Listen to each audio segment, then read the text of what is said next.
This is the moment we've all been waiting for. It's time! Presenting the champion of the world, Bill Wham Bam Amino!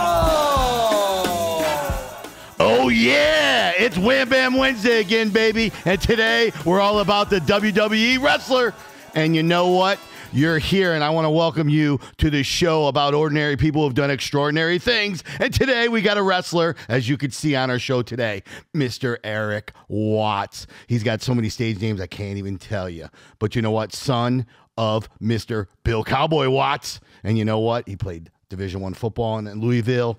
He's got a great, great history of family. Great stories. I can't wait to talk to him, and you're about to hear him. But before that happens, I got to ask you. Remember, number one, this show is free. All we ask is you give us a little bit of love and hit that subscribe button. Make sure you subscribe. Make sure you share it. Make sure you like it, okay? Pass it along to some people because we need your help with that. Also, welcome to today's first episode of our new podcast room. That's right. We're growing thanks to you. We appreciate it. So once again, in honor of all the wrestlers out there, both alive and past today, we want to say thank you for giving us so many memories, and we're so excited about all the things that you do. And you know what? I think Mr. Erik Watts is coming in the house right now. Oh yeah, Eric, how's it going? It's going awesome, my brother. I'm sorry, I'm in a little bit of character today, hey, man. Listen, I mean, this is the new cruise. We didn't do the champagne. We didn't christen the room. Yeah, I did. I had to go to the bathroom. I christened your room over there, but but don't tell anyone. Well, you know what? I'm going to go ahead and just in honor, I'm going to have me a little stick, yeah. Oh, step into a Slim Jim, baby. You gotta get it going, baby. You gotta get it going. I do it, but I got gout. So first, Eric, I want to first say thank you so much for being here today, showing, the viewers. I'm so excited about getting to chop it up with you. But, being that you were born into a wrestling family. Right. Tell us a little bit about that real quick. Man, it wasn't crazy because it's all I knew, but looking back, it was pretty crazy. And then you see all the second generation. Now they got third generation. I mean, me and Dustin Rhodes, who became, Gold Dust, right? We used to be backstage at 7, 8 years old because his dad worked for my dad. And afterwards, they're doing business, talking business. And me and him are running around acting like, okay, what if we were in the ring? And I got a horrible, horrible story about that. So me and Dustin Rhodes, we're in Shreveport, Louisiana. Kids are kids. And Dustin goes, you ever had coffee? I'm like, no, I've never had coffee. He's like, let's go get a coffee. So we run up, the places, everyone's leaving, and we go up, concession stand closed. Dustin's like, dang, man. And so we're coming back down the steps, and the little styrofoam cup. When I say a perfect cup of coffee, and 6 or 7 year old kids, we're like, this is perfect. This is perfect. It's a perfect cup of coffee. He's like, you try it, I'll try it. I said, I'll try it. So I drank it. Of course you will. Well, why not? So I drank it. The worst tasting thing I've ever had in my life. This is so disgusting. Well, I spit it out, but I drank some of it, and then all of a sudden, 5-10 minutes later, I'm dizzy. I'm not feeling good, and I said I'll never drink coffee again. I will never. And my mom used to have these coffee candies. Eric, you want? No, I don't. Let me fast forward. My senior year in the country, some parents would let you get on your 10-speed bikes and drive in, ride in and meet. And we all live 5, 10, 15 miles out of the school. So I'm coming back, and all my friends were like, have you ever dipped skull?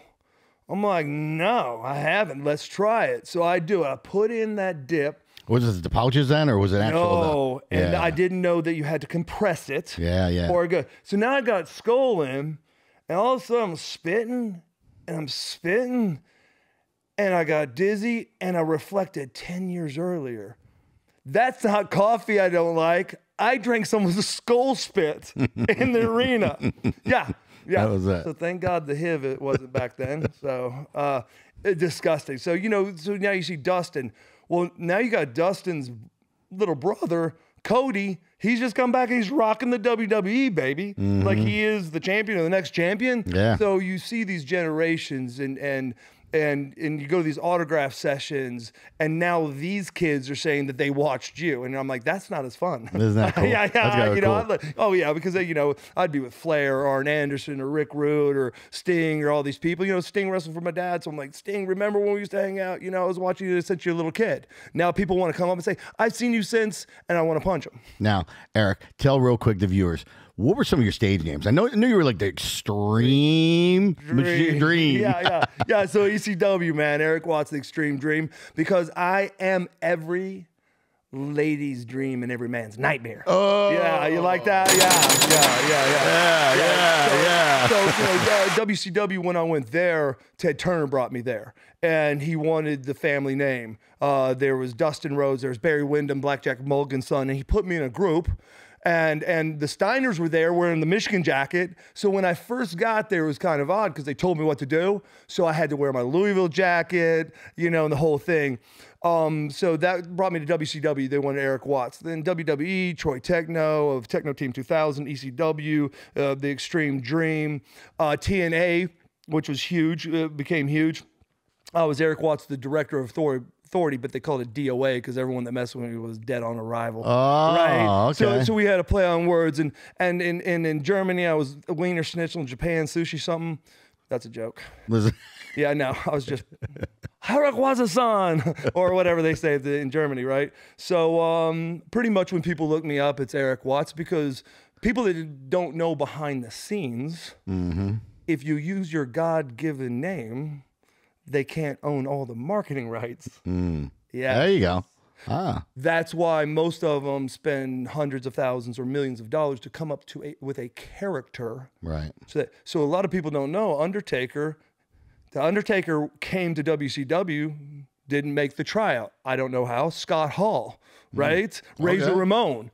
I never knew that. No. Undertaker came and tried out, and they didn't accept him. No, together. Oh, together. No, I'm saying they actually came, from what I heard, on tryouts, because they bring tryouts all the time. Right. Those two big beasts did not make it, so they went to WWE. They become Scott Hall, Razor Ramon, and Undertaker. And so to give you the story, people don't get it. The Rock was The Rock. When he left, because he did the the first movie that he was in? It was the second part. The Fast and Furious. In the desert, The Mummy. Oh, The Mummy. So he did The Mummy too. Yeah. The movie popped off. Like, boom, huge dollars. So then he's like, I'm going to be a movie star. And so he goes, Vince, I'm gone. He left, and Vince goes, by the way, you're not The Rock anymore. He goes, everyone knows me as Dwayne Johnson. Right. I think it was just timing, as you know, Phil. Everything's timing. Always. The next two movies, suck-a-doodled. Yeah. So then Dwayne's calling Vince, and Vince worked out a deal with him. You come back for X number of matches. I heard it was like 10 matches, $10 million. But you've got to put my WWE production studio logo on your next two films, and I'll give you The Rock. Wow. So that's how he got the name Rock back. So you think about that, there's a lot of guys like, what would you have called? Okay, so if Undertaker did not wrestle to this day to WWE, what would you call him if he went to, let's say, AEW? What are you going to call him? Right. A big son of a bitch. Right. And so that's where, like, Kevin Nash was so smart. He was Big Daddy Cool Diesel. And somehow, because he's one of the best in the backstage, he got the producers to say, I want to be Kevin Nash.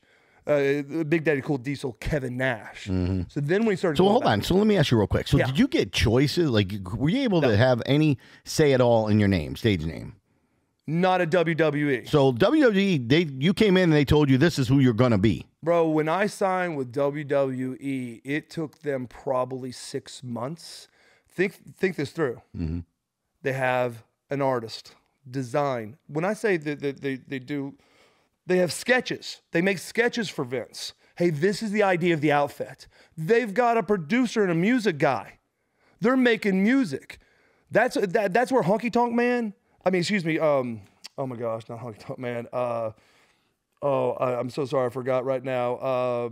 the manager. He had the microphone all the time. That dude, Vince paid him to make music. Gotcha. He was really good at music. So you got music, you got production, you've got the name. Now we got to trademark the name. What's the logo going to be? What's the outfit going to be? That's all before you can have your first match. All right, so let's slow this down for a second. So outfits and stuff. So they chose your wardrobe. This is what you're going to wear. Bro. Did they give you any choices, any options? How do you bring up this stuff? Because this is hilarious. Because it's the reason. So we're flying. At the time, what happened was I was leaving WCW. I had gotten a buddy of mine a job that played football with me at Louisville. Yeah. He went to Indianapolis Colts, Minnesota.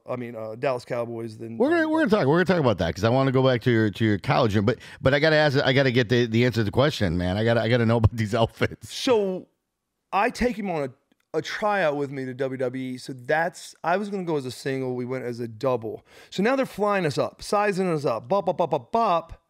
And they had changed designers to a woman that was a famous fashion designer for women's clothes. Didn't know all that. Gotcha. Bro. Oh, it makes sense. Sizing us up. We're in the studios. We're doing the things. We never knew what we were going to get. When you look at our outfits, it looked like we were in like microwave popcorn, the old oven one suits. They were the most crazy thing, and they called us Techno Team 2000. So hear me out. It was a great name. It was 98. We were going to be the tag team of the future, 6'6". I'm doing back somersaults, throwing people. We're doing double leapfrogs and this. But here, I don't know. My voice has changed a lot since Atlanta, but I was fresh out of Oklahoma and Louisville. And I'm thinking to myself, how did you come up with that? What am I supposed to say? Hey, I'm Troy Techno, y'all. Space Future, Cowboy. I mean, what? You can't say Cowboy because your dad was Cowboy Bill Watts. I was like, that doesn't. So I was trying to sell them on the idea of allowing us to wear the SEAL team stuff and doing a synthesizer for my voice. And it did. Really? Yeah, because that would have been kind of cool. You would like change your voice. Yeah, but my partner sucked, so they fired him. And then so you'd asked me at one time, so you're Techno Team 2000, you guys are having a great run, then all of a sudden you're off TV, then the next thing you know, you're doing things off TV for a year and a half, and then you're back at WCW. Yeah, because they said, hey, we need about a year to get a new name, a new outfit. Yeah. And here's the thing. Back in the day, this is branding. They branded you. They brand everybody. Now think about this. And only about 10%, 5% make it. So the millions and millions of dollars. Well, think about they didn't spend much on Bill Goldberg. I mean, what do you have? Shorts and no top. Well, he came out with a little. But Bill Goldberg came from WCW. They bought WCW in bankruptcy court, and so they didn't want to change Bill Goldberg's name. They didn't change Diamond Dallas Page's name because at that time they bought WCW. So now they could use that name, and now those guys are stuck with the old marketing contracts at WCW, not WWE's. So is that why is that why some of these wrestlers and stuff have different trade names and different? I mean, DDP went through a lot, right? He changed, his outfits. He changed his way, and his whole Diamond Dallas Page, and he's an enigma, bro. He's an enigma. He was in the bar Jersey. In the bar industry down in Tampa.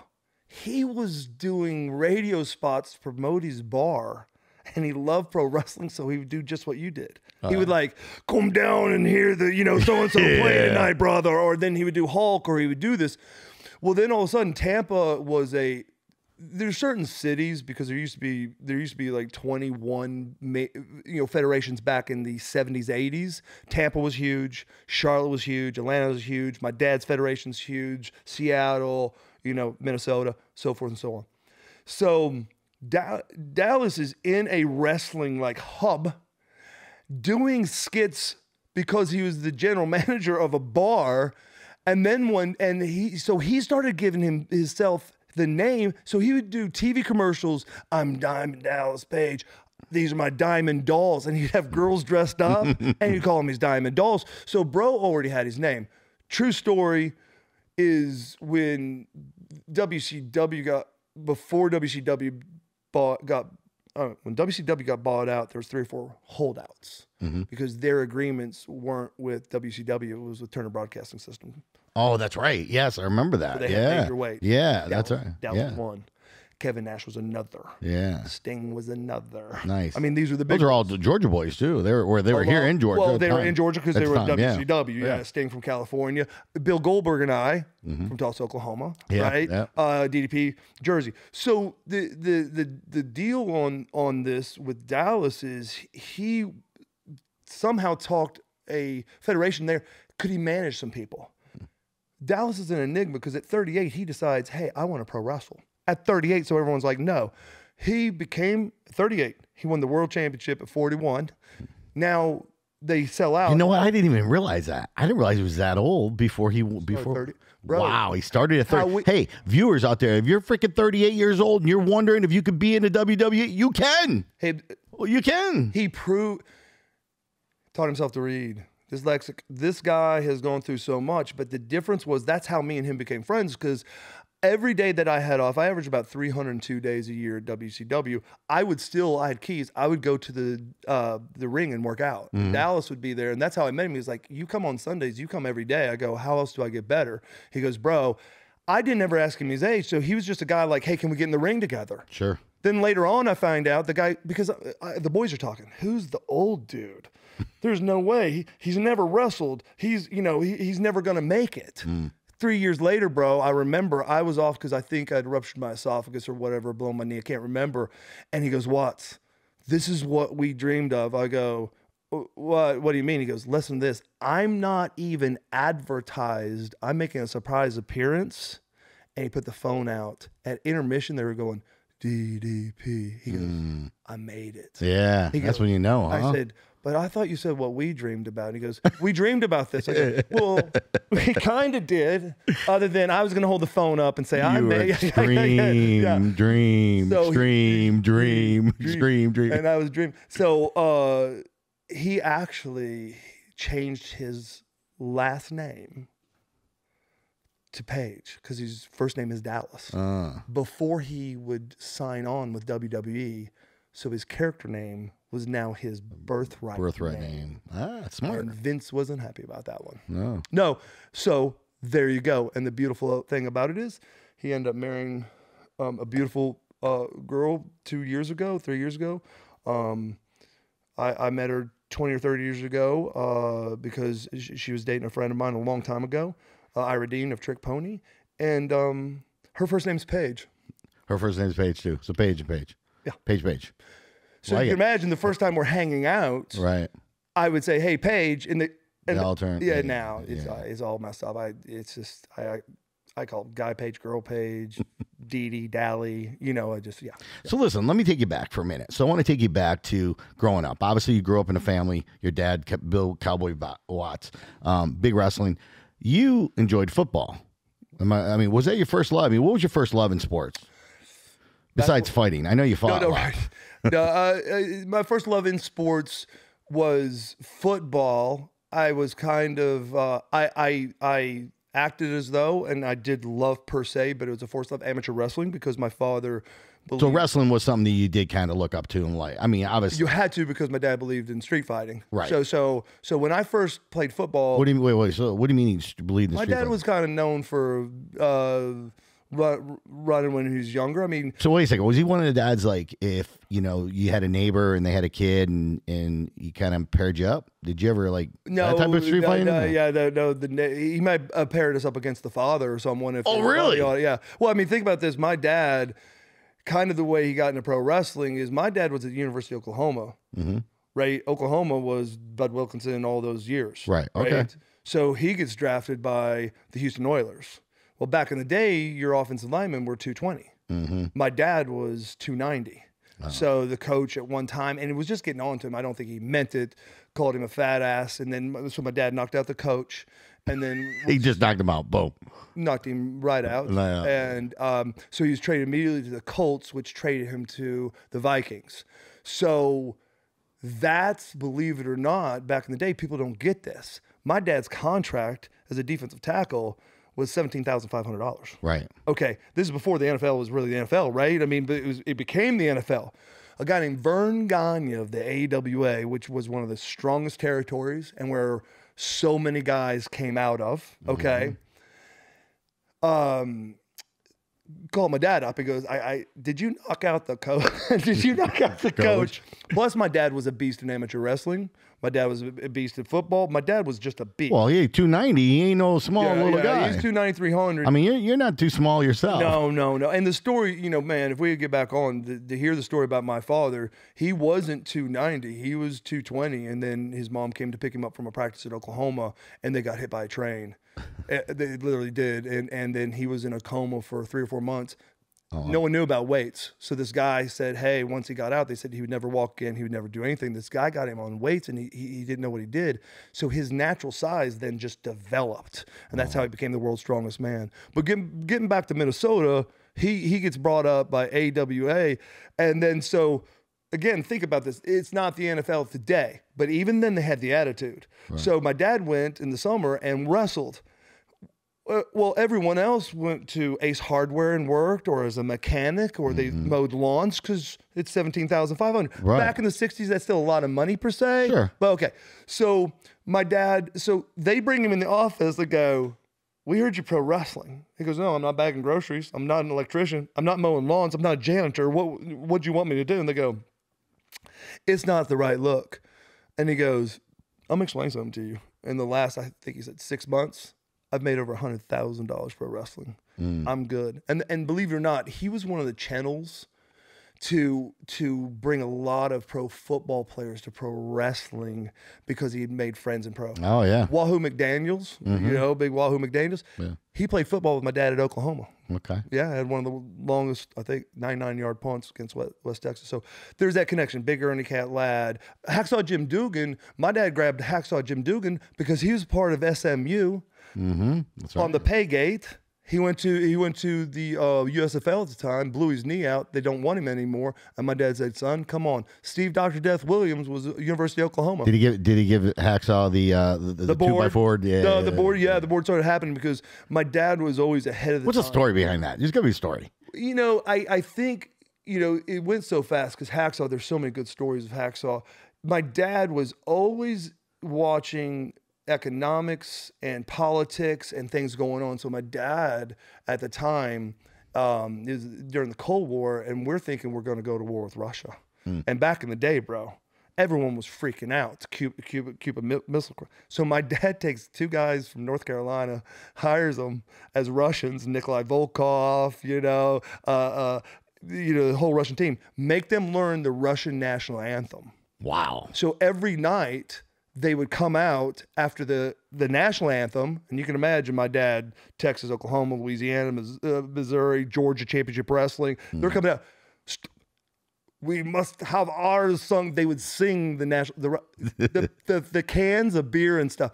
So my dad did this whole thing. So where they beat my dad up and laid the American flag on him and the Russian flag, and I think Hacksaw was one of the first people, and I believe he'd grabbed a board. Don't hold me to this, but he was kind of my dad to run them off because there's 3 big guys that just lived my dad in a pool of blood. Right. So that became his thing, man, and it was huge for him. And gosh, what an incredible guy. He's legally like almost blind without his glasses on. Wow. Yeah. I'll tell you a gruesome story really quick. Back in the day on the pro wrestling poles, on some of the poles, the turnbuckles, they had huge screws that went through the pole, and then you put a nut on the back of it. Right. One night they're out there and it's big time to take a guy and run his head into the pole. They do it, and it was the ring that had the screw going through, and it went into his brain. Oh no. The next night he refused the service, got stitched up. His eye was deformed. He couldn't wear his glasses. He had stretch marks on his face. And he had stretch marks on his face, and he came. He still wrestled the next night. It took a month to heal. So when I say this guy is one of the legit tough guys of pro wrestling, and there's a lot of them, but the legit tough guys of pro wrestling, Hacksaw Jim Dugan. Wow, all day long. Awesome. Getting back to the street fighting. Did you street fight when you were a kid? Yeah, there's a lot of things, man. You know, I'll talk about almost anything, but my little brother was a giant. his age. He loved fighting. Situations happened, or people said something or did something. We had no choice. Yeah. Okay. Micah looked for it. I was more the guy trying to get out of it, but yeah, we had a lot of stuff happen. a lot of people come hunting us, shot at more than you want, and we've had. You remember a kid named Browning Nagel that went number 1 in the second round to the Jets? Yeah. So we were driving home to my house one time. I was bringing him back, and tired, and we switched. He was driving my car, and I guess Browning kind of cut a guy off, a semi, right before the Tulsa Turnpike, and the guy had bright lights, and so we're at the turnpike, and he's handing money, and he's got his skull. His cup of skull spit in there, and all of a sudden, the next thing I knew something was wrong because the semi was coming up. He honked, and then he had bright lights. So I just thought he was mad. Mm-hmm. Next thing I know, this spit hits me in the face. Well, another trucker had come up and was against my door, and Browning takes about 3 shots through the window. This guy's a total kicking his butt. I'm trying to get out the door, but wedged. I was in my Porsche, so it sits low, and we're wedged. So the next thing you know, here comes the cops. We get pulled over. So I called my father immediately. He was out to dinner. He said, "Tell the cops not to talk to anybody until I get there." And my dad drove, and he goes, "It'd take me 15 minutes." My dad got there. Next thing that happened was my dad just told the cops, because this is how we're going to take care of it. He goes, both those truckers and my son in that ditch, we all drive off. And I'm thinking, damn, I'm a freshman in college, and these guys are 50 freaking years old. He said, "Let's take care of this. I don't even have time for the tickets." The state trooper said, "We can't do it. We can't do it." He goes, "Then I want those arrested." And he goes, "Well, we're gonna have to arrest Brown." He goes, "We ain't arresting Brown tonight, baby." And so they got written up, but that's how serious my dad was. The officer's like, "Mr. Watts, we can't." He goes, "Yeah, the hell you can." What? He goes, "Where?" He goes, "What airport do you guys keep your planes, your Oklahoma State planes?" He goes, "Watts Air." Yeah. He goes, "Oh, you can." Yeah. He goes, "We can't." Right. So you mentioned you were a freshman. Now you went to college. Obviously, you're Louisville College, playing football there. Yes, D1, big quarterback recruit. What was that like? What was that experience being in Louisville? I mean, you got a ring. You got a ring. Yeah. I got the Fiesta Bowl championship. We played Alabama and crushed them 34-7. It was a big deal. We were 9-1-1 that year, and we were going to a bowl. But I don't know if you remember, that was when there was a drive of Martin Luther King, and then certain states, they were saying, "Hey, you got to have Martin Luther King on your jersey to represent," and stuff like that. And whoever was supposed to play Alabama said, "No one's going to tell us what to have on our school jerseys." And so we already had major bowls to go to, but not back then. There was 3: Orange Bowl, Fiesta Bowl, Rose Bowl. And so we're here. And Schellenberger goes, "Dang right, we'll take it," right? And so we went, and they were a great run team. We had a great run defense.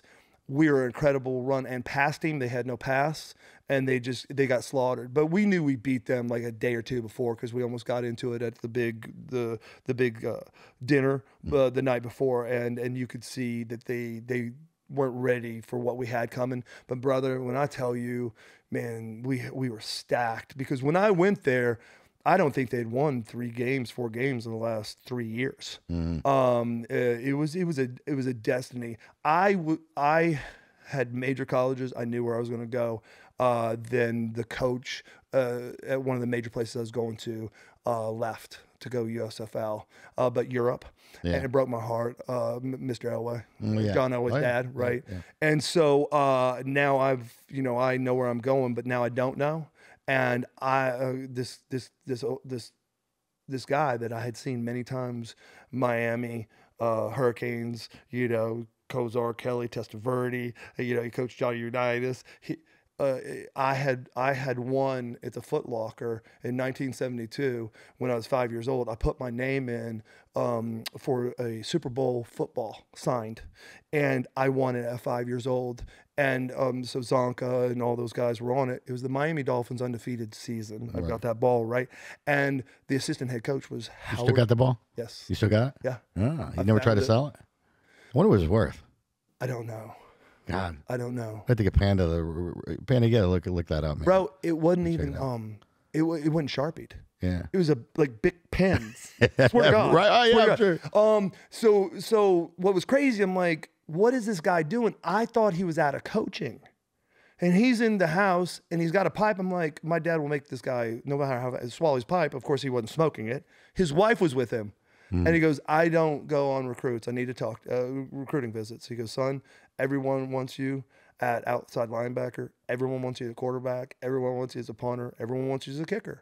He goes, I want you as a quarterback. He goes, and let me tell you what, you're going to have to worry because your dad, defensive tackle, Oklahoma, everyone wants you, right?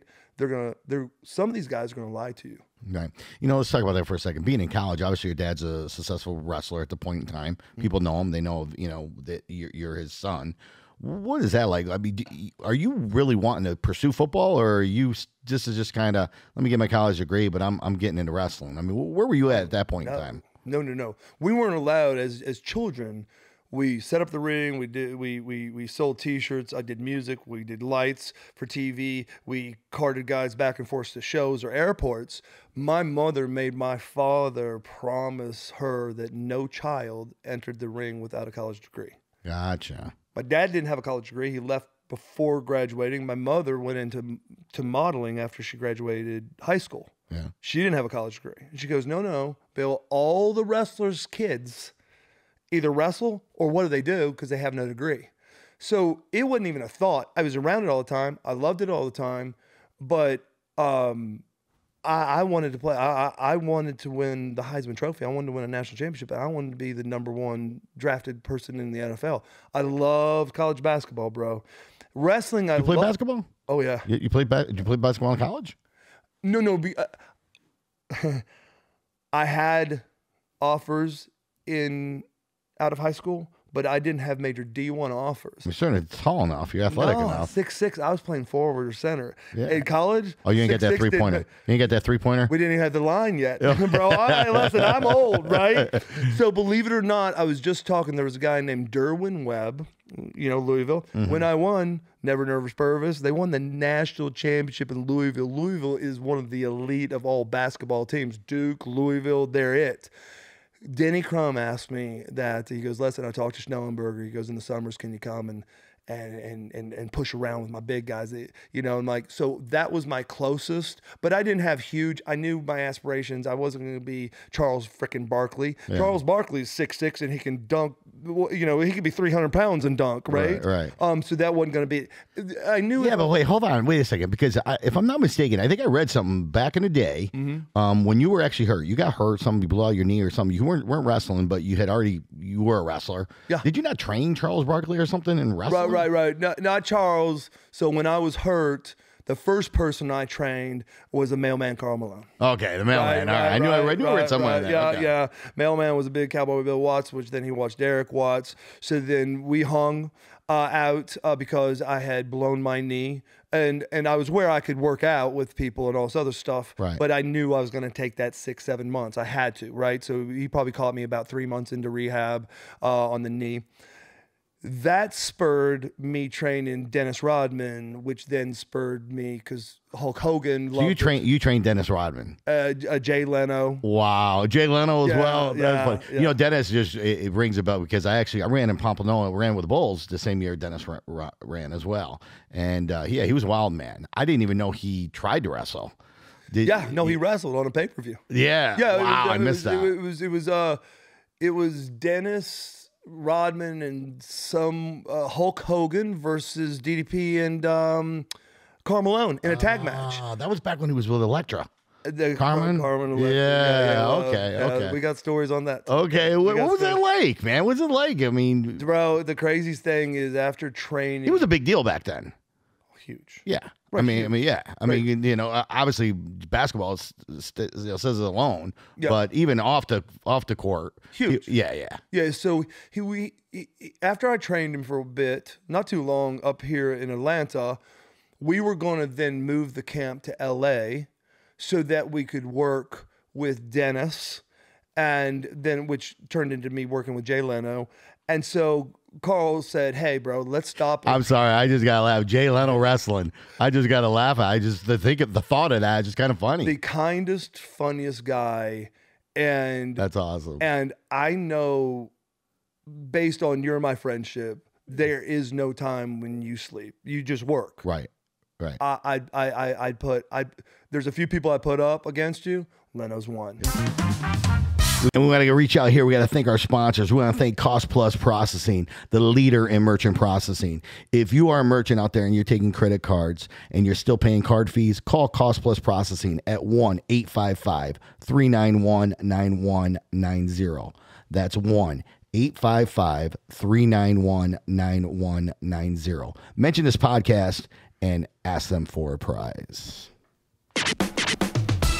You know, all the people that you trained, who was your favorite? Like, who was the one that you really enjoyed? As far as celebrities, you know, Carl. Carl was just, well, I think getting to know Carl and going and spending two to 3 days out with his family at his house, and man, to how do I say this? What a family dude. So you get to his house. Carl is the biggest hunter, country music lover. Oh, yeah? Yeah. I go to his house, man. Beautiful. From what I remember, this Utah, Salt Lake City, donated this top portion of the mountain to his family. Not donated, did a lease, a 100-year lease for $1 because he didn't want anyone above him, you know, paparazzis and things. Right. And to show you what a little kid he was. A lot of people do that. They buy all the land around them, get rid of... But they couldn't because it was owned by the state, so they leased it to him. So he said, okay, by the time I'm dead, I don't care what happens to the house. Smart, yeah. Right. But, dude, when I say house, right? Yeah. So there's the pool, and so we get there, he's like, bro, let's get in the pool. And I'm like, what? And he goes, watch this. And he goes, and so I go in his back, and there's a metal awning over it. Dude, this is a long time ago. Right. Watch this. Click. Right. Because I'm scared to death of my kids drowning one day. Mm-hmm. Well, we're at almost the top of the mountain. He built a slide into the mountain. So he's like, bro, I love the slide. So he turns on the water. The slide's going. He goes, dare you go backwards? I go, bro, you're... Oh, I already know what happened there. I'm in. Yeah. I'm in. Bro. Head first or feet first? No, I mean, I went down, and then all of a sudden, I skipped across the pool, and I sat up, and my back hit the other end of the pool, or I would have killed myself. Ooh. He comes down. He goes, no one's ever wanted to do it. I go, I almost died. He goes, I thought you did. I'm like, awesome. Love you too, bro. I mean, it was the craziest crap. So we go, you being the sportsman. Yeah. Well, and forget that. Remember however many years ago on your damn grotto thing, I'm trying to do gainers and stuff. You and you're did. Like, You did a couple. I got my little kids throwing stuff, and you're like, oh yeah, he's insane. I was like, bring the hose in. We got to add water to the pool right now. We did. That's right. We did. No, man. So go downstairs because you know you're against the hill. Go downstairs and do chill bumps. Okay, so Carl's deal is after the last game of the season till the first practice, he'll never touch a basketball. Yeah, that's it. Superstitious. Oh. So we get downstairs, and he says, I got to show you something, man. I got to show you something. Well, as soon as we get downstairs, the first thing I see, he's got a half court. Mm-hmm. But they're lit with cases.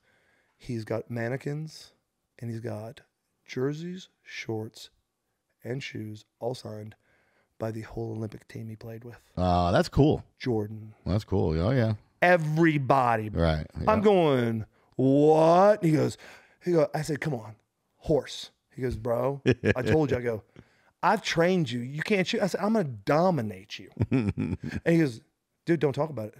He got kind of mad. He goes, don't talk about it. I'm not going to do it. I go, you're scared? And he goes, bro, I'm not scared. Come on, stop. I go, so what'd you want to show me? When I say this dude, Hunter, so we go into a room. He pressed another button, another wall opens up. Goes into See a all room. his armory. 2 lanes indoor rifle range. Oh, indoor rifle range. That's sick. And by the way, I don't know. I guess you know you made it then when you got an indoor rifle range at home, bro. And when and it could, I don't know. Well, I won't tell that story, but I'm just telling you, it's deep. He loves hunting, and when I first got there, it was weird. We parked and we went in. Well, he was gonna take me out one night. He said, "Let's go out," and the doorbell rang. He goes, "Hey, get it." Well, we came in another way, so I'm going up these steps. And when I say cobblestone steps this big, and there's like 12 of them to go up, you know, so I don't know, 100 feet, because it's. I go up to the door, and the doorbell rings, and I open it up. It's Steve Young, the quarterback, Steve Young, right? Yeah. Well, here's the funny thing. Carl goes, hey, stop. Well, I didn't look to the left. He goes, Erik, look to your left. Well, now you're right. Turn around. And Steve goes, he loves this. He goes, hit that switch. Well, down the side of the cobblestone, there's windows, right? But the walls are cobblestone. There's these sticks and there's these trout. I hit the button, water starts running down. He goes, all those are from my house from Canada, man. I stuffed the trout. He goes, is that cool? I'm like, wow. You have a stream of jumping dead trout. That's great, Carl. So it's like he's a huge hunter. So Kay's wife, beautiful. First morning, we're there. All the breakfast bowls were this big. I thought they were dog bowls. They put like 10 things of cereal. Everyone had a gallon of milk. I'm like, what for? He goes, well, how do you put that much cereal in there? I go, I'm not going to eat that much. He goes, who cares? I go, okay. So I'm sitting there, and she's got this fireplace, and it's got like an 18-foot inset with nothing. And I'm like, Kay, I'm just getting to know you and everything. So is that where you're going to stuff Carl when he dies? And she goes, no. She goes, that's a great idea. And Carl goes, bro, it's going to be a polar bear or a grizzly bear. I built the house for that. That's what I want. I go, can I ask you something? So you're going to go get like a grizzly bear or a polar bear? He goes, yeah. He goes, I got this place. They fly you out in Alaska, and they take you out, and they put you in a cabin, and the bear comes and finds you. I go, because they can smell you. They're coming to kill you. Yeah. He said, so you don't sit in a deer shack? Right. I'm like, this is awesome. And short story, long story, my former tag partner needed a job and went monster truck. He got with the monster truck. His agreement was kind of coming up, and I need to make a force play for him. So in Vegas, I said, hey, Carl, you going to be in Vegas anytime soon? He goes, I can be there tomorrow if you want me to. I said, have you ever driven a monster truck? He goes, no, bro. But you know, I got the semi-truck. I got all that. He goes, a monster truck? I go, yes. I go, would you go meet my buddy down there in Vegas? He wants you to drive, like, I know Dennis of Gravedigger. And Gravedigger. I said, well, it probably won't be Gravedigger. Go drive it. He went and drove that truck. And so what he said is, he goes, how much would it cost me to sponsor a truck for 2 years? And they told him, he goes, let me write the check for you. We're good. It's going to call mailman. He goes, yep. He goes, that guy's the only driver. So I got my buddy a 2-year extension on his contract. Nice. Yeah. Nice. But that's how he's so country, so kind, so awesome, down to earth, and his family's incredible. That's great. That's great. Well, you know what? You've obviously done a lot of things, helping a lot of people throughout, even when you're down or even when you're up. I mean, up and down, you're always helping people. It's kind of funny to hear some of your stories and your transitions, because you have so much that you've done. You've experienced so much. I mean, being on the road, just being, you know, whether it was wrestling or whether it was in college, right, or whether it was with your dad. I mean, it's got to be kind of hard sometimes to go places, you know, and not be recognized for something. I mean, you ever get to the point where you're just like, you know, I just want to not be known right now? It gives me chill bumps. You know, you know this. My mother's family had to escape their country because Russia took it over, and they lived in deportation camps, which were former concentration camps, for 7 years before they got sponsored over to America. Mm-hmm. So the one thing my mom and my dad said, my dad would take me to country music and rock concerts, but there was one guy named Boxcar Willie, and famous, and he had the little choo horn, and he goes, watch this after the concert. You know, I go, yeah. So we'd sit around and hang out. He would wait and sign every autograph and everything. So my mom said to me, let me tell you how I look at being a celebrity, depending on what you believe in, right? She goes, I see that God is giving you a platform in which to do good. Amen. Amen. why would you ever get tired of something given to you that yes, your athleticism and your determination and everything that you've got allows you to be successful in it, but where'd you get it and why do you have it? Mm-hmm. I remember like 3 years ago, you and me were sitting down in your office and you're like, bro, you need to do a podcast. Mm-hmm. I said, here's the issue. I've done a lot of podcasts, stuff like that. I would need someone to manage it, know it, grow it, because that's not my gig. And you should write a book. Mm-hmm. And maybe those things should happen, will happen, but you're putting your own, you're putting your money where your mouth is. You've got a podcast. You invited me to the first one in your new set. Yeah. You and me are messing. You like it? Do you like it, by the way? Dude, you and me are messing around. Because it's going to be. It's going to get better. It's going to be green screens and neons and, it's going to be all that. And then I'm going to go, well, why didn't I get the cool sets? And I'm already hearing that from episode 2 and 3 and 4. They're like, No, bro. But in a reflection, when I think about all the things that have happened in my life, some totally crazy and some, security at the house and our house shot up and people tried to kill, just crazy pro wrestling. It was just a normal day. And so today, a guy came up, I was late coming home from somewhere, got out of the airport, hit a racetrack, and guy goes, Erik Watts. And for some reason, I'm like, that's so weird. Well, wait a second. Was it like, hey, that's Erik Watts? Or was it, oh, fucking Erik Watts? No, he was like, no, he just came up like he knew me. He's like, Erik Watts. I turn around for some reason. I'm like, Taco Mac. And I don't go to Taco Mac often, but wait a second, that's Louisville, right? Louisville, isn't that their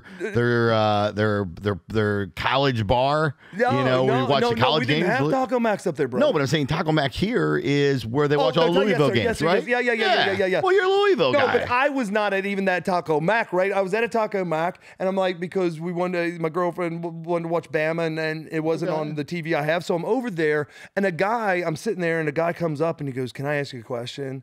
And I go, sure. And he goes, are you Erik Watts? I go, I am a Erik Watts. He goes, there's a lot of Erik Watts. He goes, are you the pro wrestler Erik Watts? I go, do I look like him? And he was like, yeah. I go, did you like him? He goes, he was my favorite. And I go, so you don't know if I'm him? And he just busts out laughing. He goes, no, I was embarrassed to ask. Sure. No, that was that dude. Right. I mean, this is like months later, but I kind of heard the voice, right? So to me, my girl's sitting there going, every time you do anything, you act like it's the first time you've asked. I said, I think that's a gift because every question I get, it is brand new to me, and every person that comes up, it's brand new to me. I have been through a lot of guys and around a lot of guys that they cannot stand it, and that's okay too. Well, you got to have people too that actually like you and hate you, right? I mean, yeah. You were booed in the WWE. I mean, not everybody was a fan. Bro. Yeah, exactly. You're a character. Hey, listen, you didn't pro wrestle. Do you got guys that love you and hate you? All right. Yeah. I mean, of course, that's life. What sucks is with the internet, you really get to see how many people hate you. Yeah. Because it's like, he was never any good. Hey, his dad, whatever. And you're like, my dad wasn't in the ring. It was me, and second generation, like Dustin Rhodes, when I first got there, Dustin came and hugged me. Yeah. And I said, Dustin, what's up, brother? He goes, oh, I'm so glad you're here. And I'm like, man, I'm so glad. I thought he was so excited to see me. Because we ran around a few, not often, in the summers as a kid at matches. Right. Not every year, because Dusty didn't wrestle for my dad every year. Mm-hmm. He goes, oh my God, I'm so glad you're here. Everyone is going to hate you instead of me. I'm like, that's what you got. He goes, yeah, anyway, I'll talk to you later. so they would literally put you on their card just so that the pressure is immense, and people just see wrestling as, oh, look, and all the money and all this and all that, and all that's true. But the people that love you, and the people that hate you, and with social media and everything, you get to hear it all if you tune into that. Sure, of course. Yeah. You know what? Let's talk about body. Let's talk about injuries. Obviously, as people getting older, I know wrestlers have taken a real big turn over the last 10 years. I know you buried a lot of your friends, man. And my heart goes out to that. I mean, obviously, we know that we're not here forever, but we expect to be here a little bit longer than some of these people. Absolutely have been around. talk a little bit about that, man, and how the impact of wrestling has had on bodies. Because a lot of people think it's fake. Obviously, they'll say, "Oh, is it fake? It's fake." Sure. No, of course it's not. I mean, you're doing moves, you're doing techniques, you're doing things to your body. You're landing. I mean, just throw yourself in the air and land on it. I don't care what you land on; it's gonna hurt a little. Bro, everything you just said is so true, and every way you described it reminds me of comebacks I would do, depending on what kind of mood I'm in. Yeah. Right? Yeah. Like, big guy comes up, his girlfriend, came to watch you. You're at a bar or restaurant afterwards. Here hanging out. Hey, can I buy you a drink? And the guy goes, I just don't get it. It's fake. Right. And I'm like, and she's a blonde. Right. I get it. And yeah. Right? Right. And he goes, that's offensive. I go, so's what you said. Or, hey, it's fake. I go, the paycheck's not. My favorite is I go, hey, why do you think it's fake? Well, because you know what's going to happen. I go, good, because I'm getting ready to fake slap the shit out of you. But I told you I was going to hit you, right? So it's okay. So I think it's okay. Right. Here's the deal. You can't fake gravity. And the issue is, depending on what federations you were, bro, your house is rock solid. That's the ring at many federations. Yeah. The reason why we try to put each other in the middle all the time is that WCW, they bought the beams, housing beams from Canada.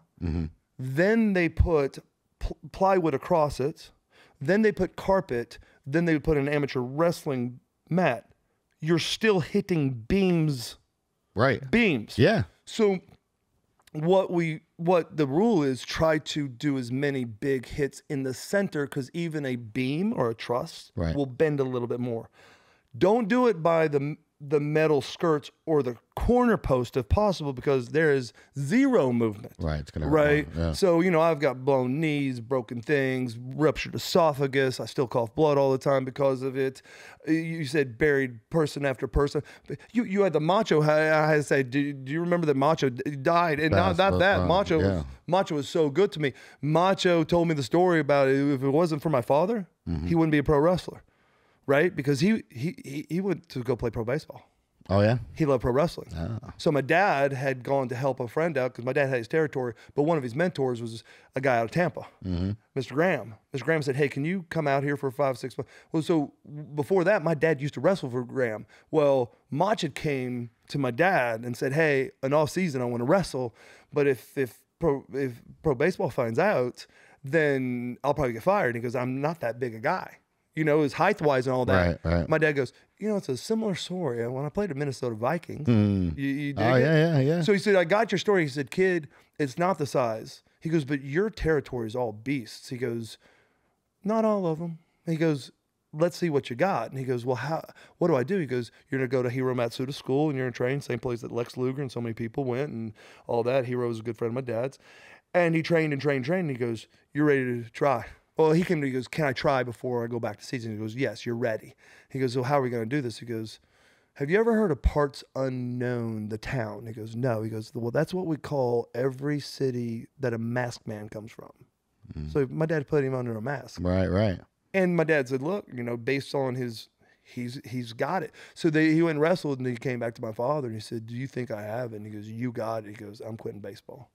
Right. So, Shawn Michaels, he came through my dad's, the Road Warriors, just to hear those guys come and tell me how my dad came up with, the ideas and stuff and how they said it. I mean, Hawk and Animal, and I was sitting right there because Hawk had passed away, autograph session, Animal's there, and Animal's like, did you know exactly how the name came up? And how our gimmick came up? He goes, no, he said, your dad pulled us apart. We didn't know each other, came in, and your dad said, here's a VHS tape of Road Warrior, the movie. Right. He goes, I want something crazy like that. Okay. And this is the one before Tina Turner, right? Right. And so they went and they started doing all this. I never understood why one shaved his head like this, the Hawk, and the other had this. Right. So my dad made him the Road Warriors. Movie right. right? Yeah, makes sense. Animal and Hawk. Right. I never knew, don't ask me why. I had a lot going on in my life. He goes, I remember, so my dad said, okay, so we went ahead and did it. And we did our hair. And my dad goes, what's up with the hair? And he goes, that's where we get our energy. Watch this. It looked like an outlet. He goes, so we plug in our head and we go, ooh, yeah. You feel the rush. It was an electric outlet they looked at. And they go, how could we... I'm sitting here in an autograph session. Right. I'm just sitting here going... That's freaking fantastic. Yeah. It's brilliant. It's brilliant. But just a million stories like that, man. Brilliant. Yeah. It's just so very blessed, very awesome, very cool. But then you've known me for a long time, so you see the good, bad, and ugly. It's just Scott Hall, when he passed away just a few years back, he was living in Atlanta, died in the same hospital that my wife, my baby's mom, gave birth to my daughter. And that hits home, and you're like, of course, I'm going to Kennestone High to see he die. You know, just talk to him. But young too. Fairly young, right? But so many of us did that. I came from a generation where... But, I want to stop there real quick because, I think a lot of, and the viewers need to hear this and understand this. And I may be wrong. This is my own personal opinion. But the reality is you guys sacrifice your bodies for their entertainment, for our entertainment. And you can't say that's fake, that's unreal, because it literally happens. Right. And regardless of the moves and who knows who's going to win and all that stuff in the end, the reality is shit sometimes happens that isn't expected either.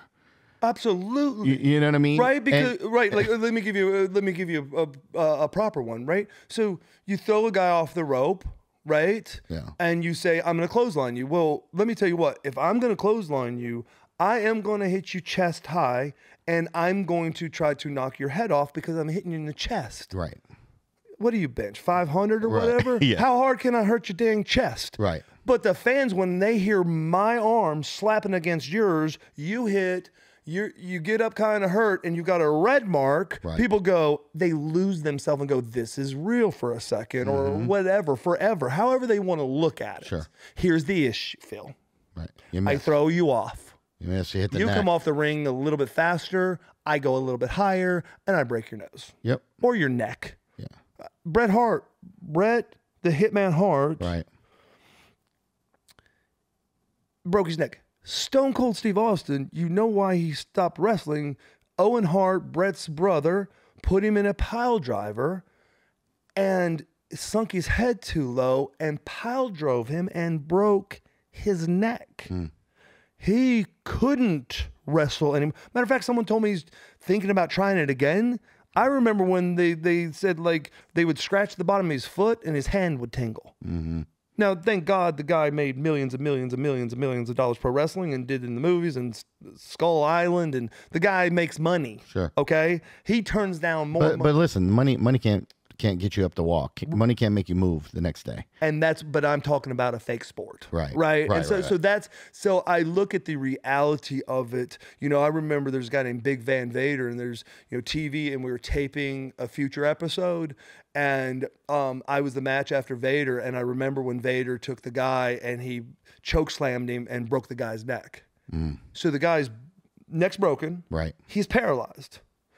The producer comes up and goes, listen, we're going to have to take down the ropes. We got to get a stretcher in there. We'll probably have this cleaned up in the next 10 minutes. Be warmed up in 10 minutes, your next match. Just like that. Yeah. You see the... Right. Paralyzed. You were just warming up with the kid. Yeah. Out. Hey, here comes your music. Yes! Keep the crowd going. Keep the crowd going. Yeah. So some crazy... Mark Bagwell, when he broke his neck... He was supposed to go to the hospital. He was paralyzed for 5 seconds, and then it came off. So he's like, "I'm okay."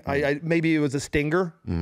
And him, Sting, Lex Luger got in a car because it was in Augusta or Columbia, South Carolina, and said, "If you think it's serious, we'll go back to Atlanta." Because Atlanta, it's serious. And the doctor goes, "So you drove back in a car?" And then the next day he's calling me, going, "Hey, you got to come in. They're flying people from Houston." I go, "What?" He goes, I broke my neck. And I go, "What do you need me for?" And he goes, "Well, can you bring a cooler of beer into the hospital?" I go, "Sure." And he goes, "Monopoly?" I go, "Great." I go, "What do you need me for?" He goes, "Can you stay with me for the next day? They're flying in the specialist from Houston and New York. I want to help you interview the guy that's going to do my neck." I'm like, Say what? And realistically, the reason why we went with a guy, because they were all badasses. Back in the day, they would cut you this way. Mm-hmm. This was the first guy that would go through here, so there was less scar to show. Because he goes, I got a broken neck. Well, I mean, they're going to do it. I'm going to wrestle again. Right. So my parents, I don't want one of those, like, and then we started naming Dean Malenko. We started naming all the wrestlers that had broken necks. Yeah, come on, dude. Damn, yeah, so that crazy. fake stuff hurts sometimes. Yeah, I guess so. I guess so. Yeah, sometimes. But you know what, Erik? Hearing all your stories, obviously, people rely on you. People call you. I mean, you've helped out a lot of people. People trust in you.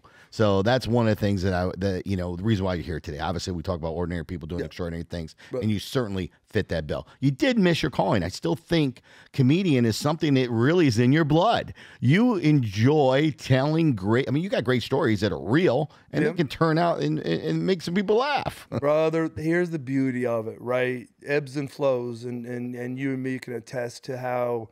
Life is so crazy, right? You can go through good times, you can go through bad times. You can have friends, enemies. Your enemies become friends. Your friends come, and then it just hits you, and life is short. So I got to be honest with you. The only reason I'm doing your podcast is to see what studio I'm going to be in once you get me my own show, right? So I don't know. I don't know what day and time I'll go, but when people, you are right, and. You can only say that I missed my calling if you're at my funeral. I still got some time. Absolutely. Hey, so you mentioned talking about going in the hospital and visit where your daughter was born. Obviously, you have children. You got a beautiful daughter, beautiful son. I mean, good. And I know I saw your daughter is doing some great things. She's in the Naval Academy playing basketball too. Right. So I guess at the Navy, playing basketball is in the genes. It is in the genes, and but it really is upsetting because she is much better than I ever was. No, that's not upsetting. That's what you want.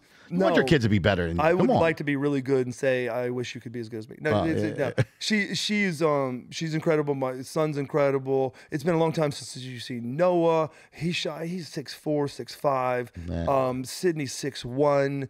They're both beautiful. So like I tell people. All that means is I really was married at one time to a really hot chick because I'm not that good looking, right? I'm like, that's proof that a good looking girl liked me one time in my life. There you go. There you go. One time. So, no, I am so blessed, and she's so smart, and he's so smart. He graduated business school. My kids have all been the same. I told them, I said, I'm only here to help you till your senior year. That's what my dad and mom said to me. And so Noah, absolutely, he got the Hope Scholarship, he had his grades.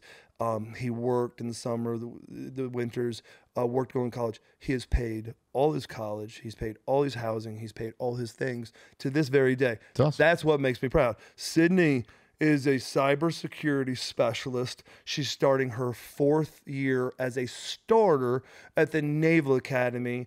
She has got so many people interested in her.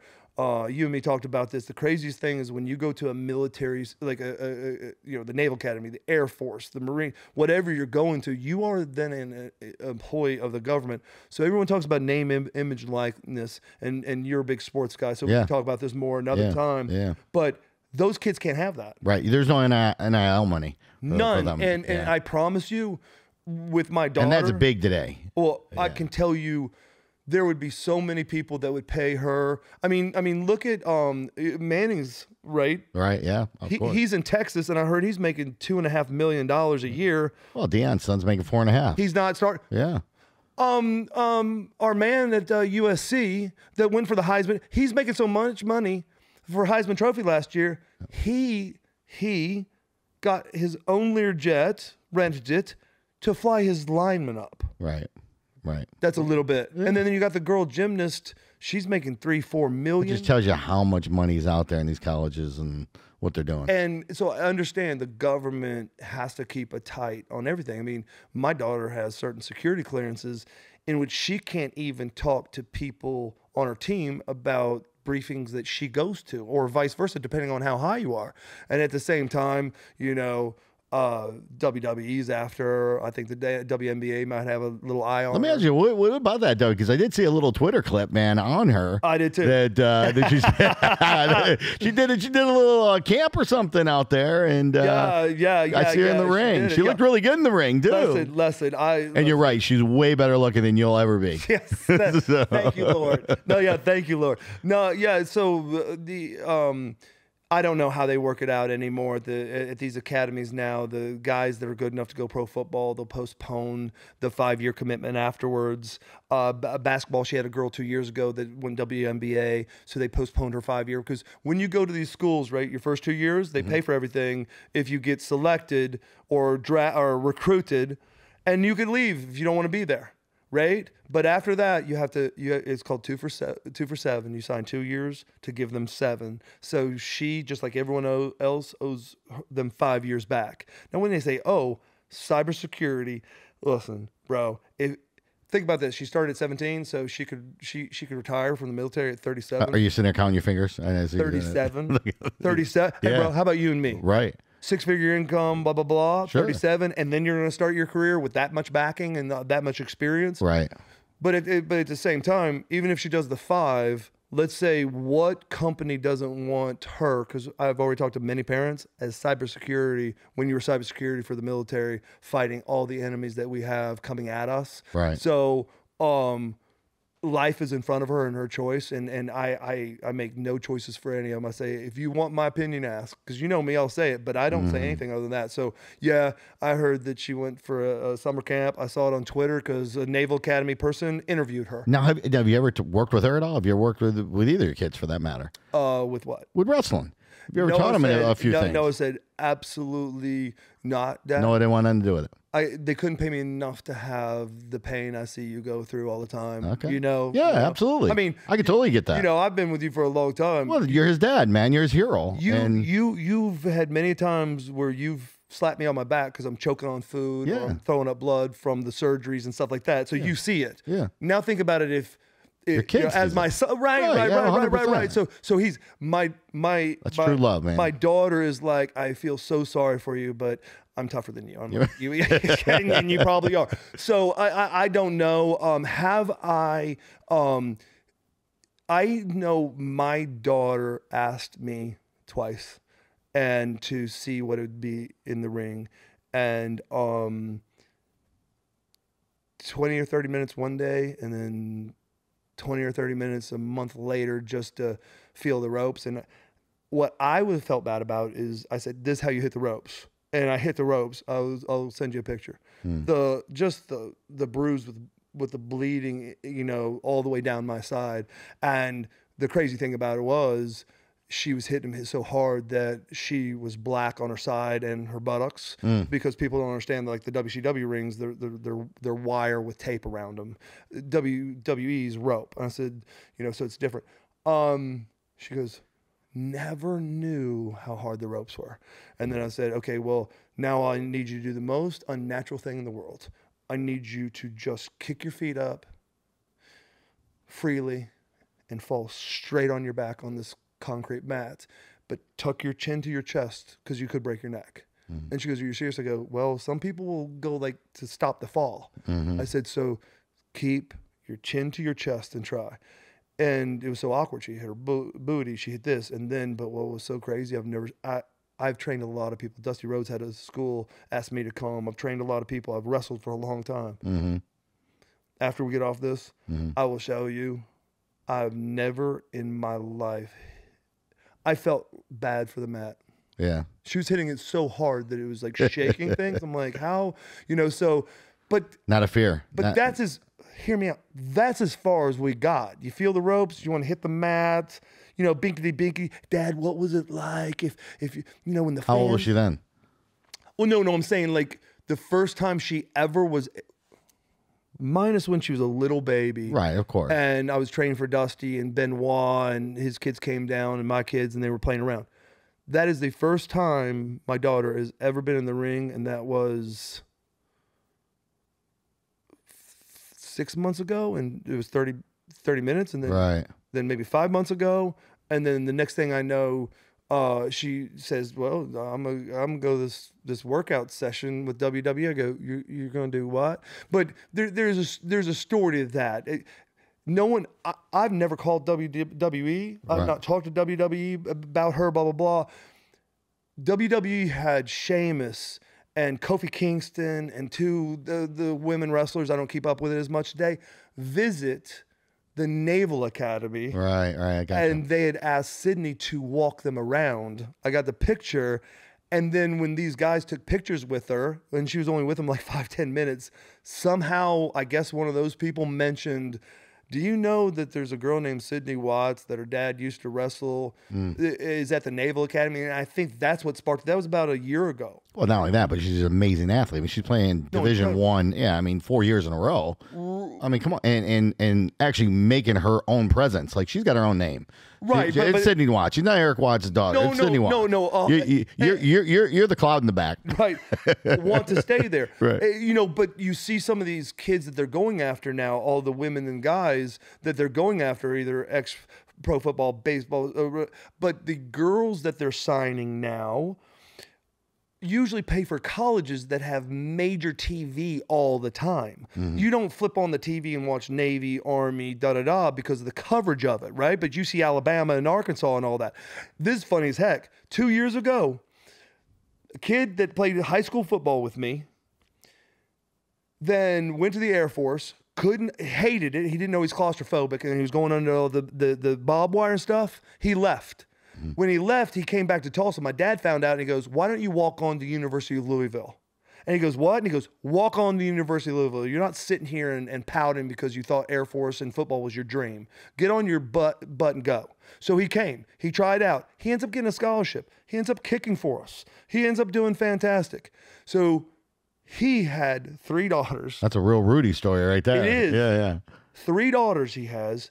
So we talk every once in a while. He called me, this was 2 years ago, and goes, "Would your daughter ever be interested in pro wrestling?" I said, "Not if she asked me." Not if she asked me. I go, "Why?" He goes, "WWE's recruiting my daughter. She's a 4-year starter at Tennessee Vols in volleyball, which is like the number 3 teams every year." Right.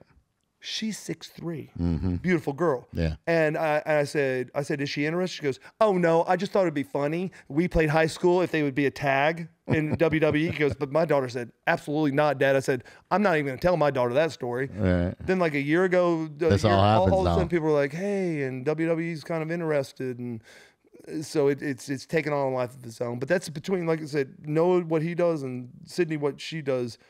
They have full ownership, because this is what I teach my kids. You will never blame me for your failures.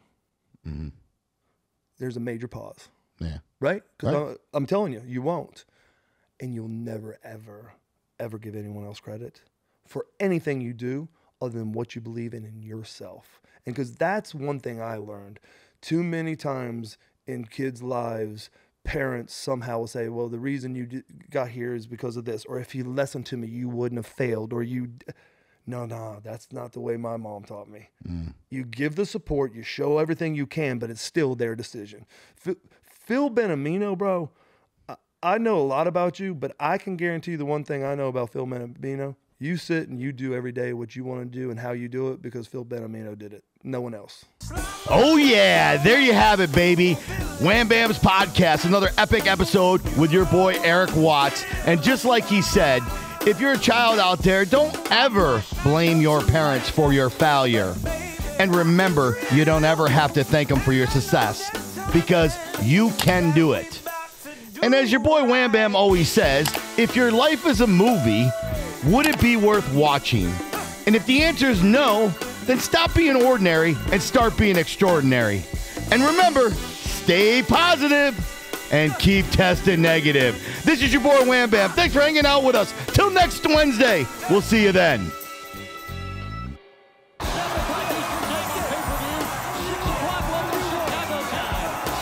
Within the rules. Erik trying to hook him. He may be trying to pick him up right here. Yes! Tremendous vertical suplex. He's got to cover.